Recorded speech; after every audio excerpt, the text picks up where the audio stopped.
Hello there, Steve here in Sydney of the Lanosis website truebluehealer.com.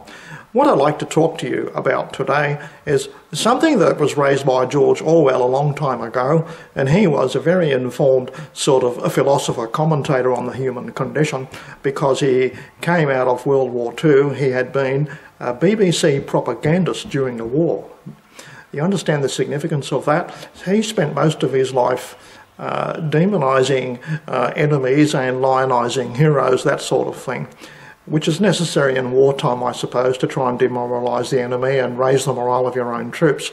But it continues in peacetime because these activities become a kind of industry that is so impresses people that wartime propaganda grabs the imagination of the industry and it carries on in peacetime. So you have the CIA created for the same reasons. That propaganda was so damn successful in World War II.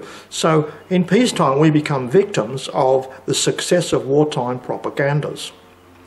Now, one of the things that George Orwell pondered was, why do left-wing people who become middle class and come out of university raving Marxists and ostensibly care deeply for the working class, the poor people of the nation, the downtrodden poor, that sort of thing?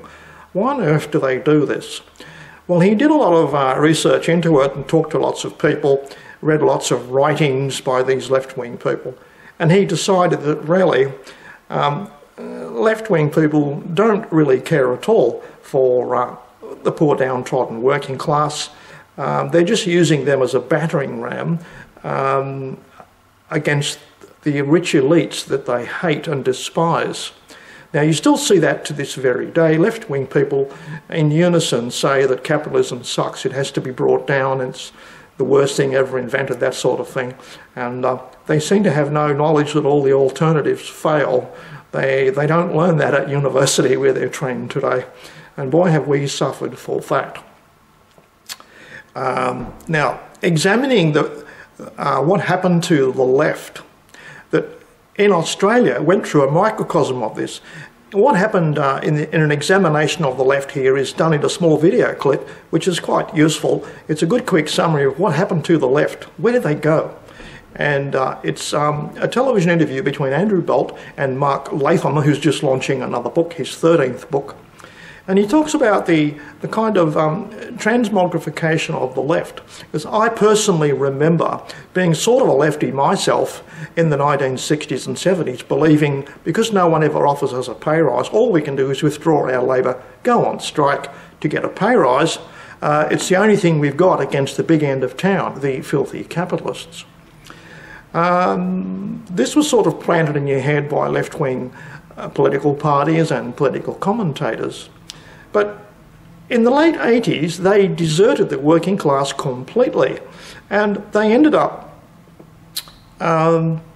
basically getting educated, retaining their left-wing ideas, and joining any one of the 7 governments we have in Australia. We're about the most overgoverned country in the world, with 6 state governments and 1 federal government. And if you're lucky, you could even get into the EU or the United Nations, where you could get a diplomatic passport and tax-free income for life.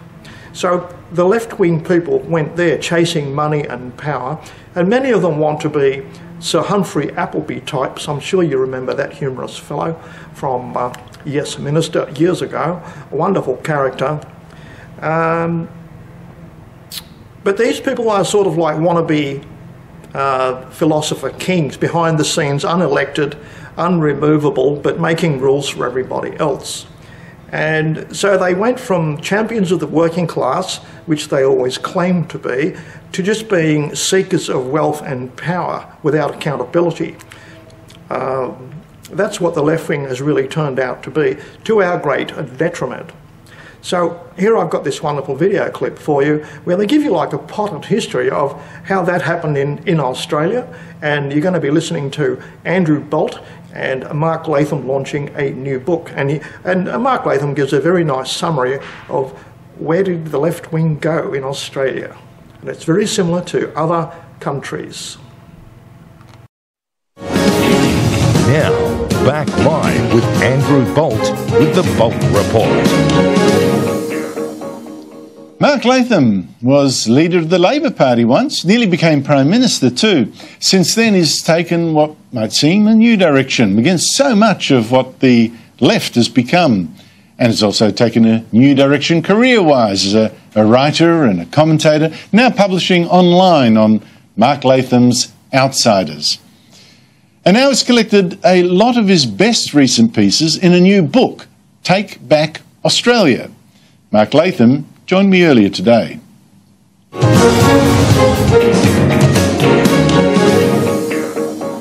Mark Latham, thanks for joining me. Your book, it's titled Take Back Australia. Take it back from who?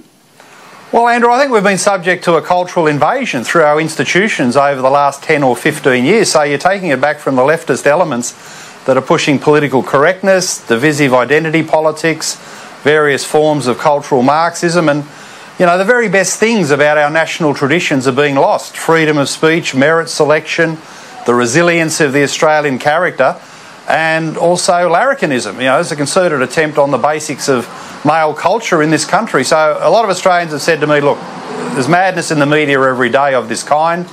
What does it mean? Where's it come from? And what can we do about it? And that's why I brought out this book, Take Back Australia, to provide a summary and an explanation to the public as best I can of what's been going on.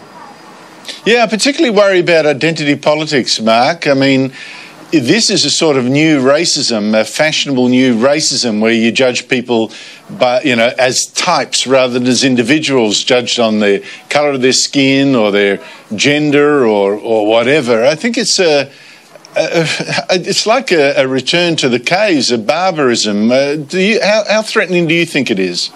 Well, it's a very primitive doctrine that instead of getting to know someone and judging them on individual character, merit, work ethic, you look at them.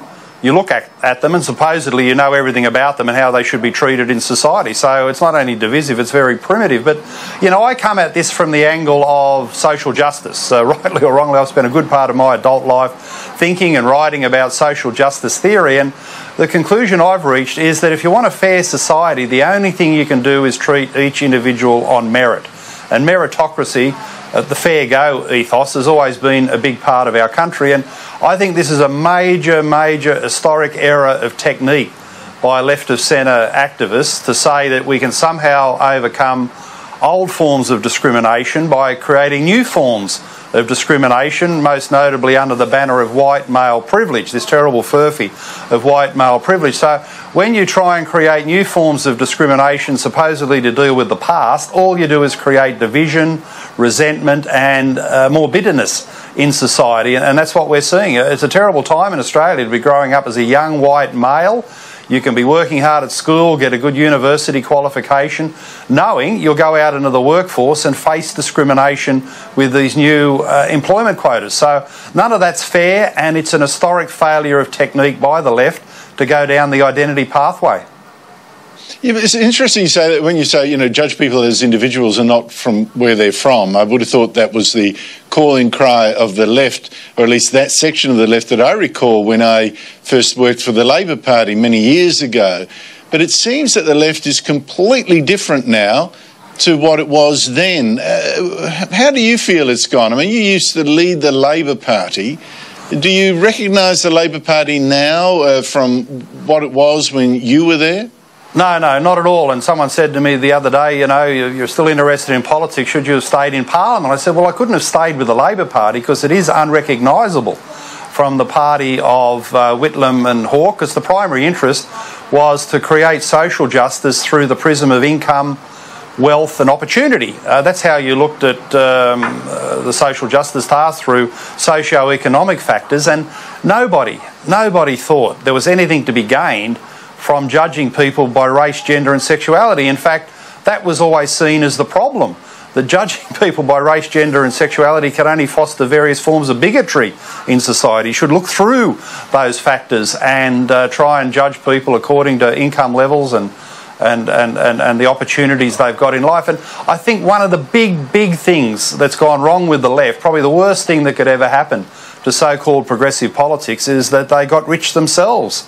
We're mainly talking about wealthy elites who've got no bigger problems in their life than can be solved by virtue signalling about the Sydney Opera House or tokenism, symbolic things in society. And at that point where the left got wealthy themselves, they got way out of touch with issues like poverty, disadvantage, public housing estates, remote Indigenous communities. And Labor has almost totally forgotten that agenda now, to the point I read almost comically just a couple of days ago that there's a Labor Party group forming in Parliament to defend the virtues of Western culture and civilisation. Well, hello, we should always have been the custodians of those values, and they don't include the primitive doctrine of identity politics. I think that's spot on, Mark. When you look back at your time as a Labor leader, do you think I should have seen some of these things coming? Were they coming? Did you think you should have fought harder against them, or has it really come just pretty much at a canter in the last few years? Well, there's been a flood in recent times, certainly a flood from the time of Gillard onwards, I think, in the Labor Party. Gillard herself was a statement of identity politics, that a female leader and Prime Minister would fundamentally change politics. Well, that was an historic failure. And also the collapse of their open border strategy, when so many people drowned coming to Australia as illegal refugees. So, that was the point where I think identity politics inside the Labor Party gathered pace. Back in my time, there was a nascent feel about it. I remember in my book, Civilising Global Capital, which is a very dense tome, there's a section there identifying what we now call identity politics as a betrayal of social justice technique for the reasons I mentioned earlier on. So I was worried about things like gender quotas inside the Labor Party, which have now morphing into all sorts of things, transgender quotas and a focus on skin colour. And, there was a growing movement, but it was very, very small compared to what we've got now. To fight it, well, it just didn't seem like it was as big an issue. And, my focus as Labor leader was on what I call the ladder of opportunity. Didn't win me an election, but it was at least consistent with a proper Labor social justice approach, unlike the pathway they've gone down these days.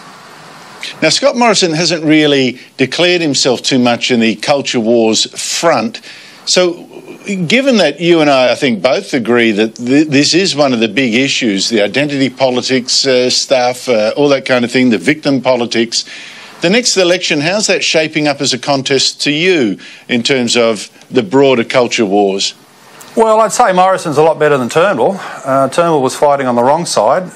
Morrison, I think, has got a foot in both camps. He worried me when he said we needed an alternative day to Australia Day, because that is a policy of surrender. If he thinks for a nanosecond that creating an Indigenous Day will mean the left ferals lay off Australia Day, well, that's totally mistaken.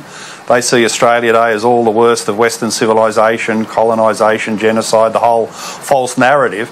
So that worried me a lot about Morrison. This is a time, Andrew, people have got to pick a side. They've got to pick, are they in favour of Western civilisation and culture, or are they going to surrender parts of it to the leftist critique and these feral attacks and the run through our institutions, universities in particular?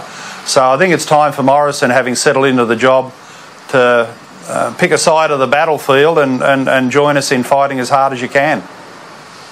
Well, you're sure fighting, Mark. Take Back Australia in the bookshops now, or you can order it for online from Wilkinson Publishing. All the best with selling this, mate. I think it's about I can't remember how many books you've done. It must be 13 now. 13, there you go. It was pretty close. Mark Latham, thank you so much for joining me. Thanks for your time, Andrew.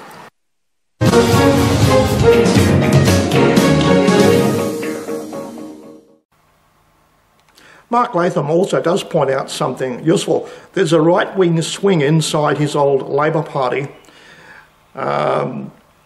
vaunting the public knowledge, the dissemination of knowledge about Western world development and what a wonderful contribution it's been to the planet. It's raised the living standard of everybody, has the Western world. The ingratitude of all the left-wing globalist type people obsessed with power and their own personal fortunes above everything else, the arrogance of those people who got there out of our capitalist system, our merit-based system in Australia, is palpable. We find, as usual, left-wing people reek of hypocrisy because they always have weak arguments, shallow arguments for what they insist is independent of reality, that their rhetoric is more powerful and more important than harsh, cruel reality. Well, so there's a right-wing swing to publicise the gems of Western civilization, of which there are many, and that's a very welcome sign. And if you want to get more news about the right-wing swing, and I think it's wrong to really call it that, but it's just a convenient phrase, the return to common sense all over the Western world, and even outside Europe is happening. You watch Dr. Steve Turley. He makes 2 videos a day, and he'll tell you that there's just been a right-wing swing in Latvia, where a small percentage of people, 10, 15, 20% of people, can leave a major party, vote for a protest party, which turns the protest party into kingmakers. That's happening in Latvia. It's happening in Sweden. It's happening in Germany. Merkel's shaking on her throne a lot, visibly, and she's going to be removed from power soon. It's how long can we wait? The thing there with Merkel is that they haven't got anyone to replace her, so she might be replaced by some sort of outsider. That will be exciting to see, and that could lead to a quick destruction of the EU, possibly enabling Brexit to go ahead with a lot less resistance from Brussels. Okay, Brexit may not even be necessary if the EU can fall quick enough, and that's going to be greatly a result of the removal of Angela Merkel when they find her substitute. Okay, so I'll leave you with those ideas. Have a look at Dr. Steve Turley. He's got 100,000 subscribers, and he reads 50 newspapers a day and tells you what's going on in 17 different countries. You haven't got the time to do that, but that's his job, and he's doing a damn fine job of it. So Dr. Steve Turley, have a look at him. Okay, Steve here in Sydney, over and out.